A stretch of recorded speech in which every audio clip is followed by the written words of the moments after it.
ወንበሩ አይደለም የሚያጓጓን ቅድም እንደተባለው ስልጣኑ የማያጓጓንም እኛ የባለ ስልጣን ልጆች ነን የባለ ወንበር ልጆች ነን ሀገርን ያህል ነገር አርሶ ያኖረ ያበላ ያጠጣ አማራ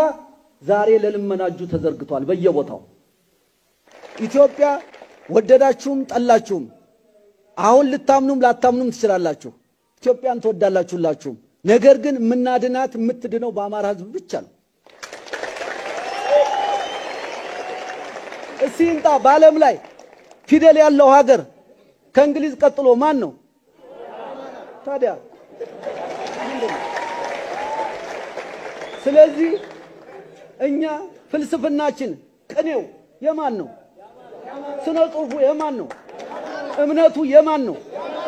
ስልጣኔው የማን ነው ታዲያ ምን የሚያሳፍር ነገር አለ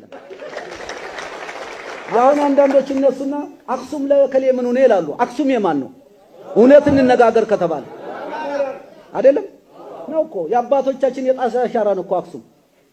እኛ ነበርን እኮ እዚህ የነበርነው መጀመሪያ ሌሎቹ ከየት ነው የመጡት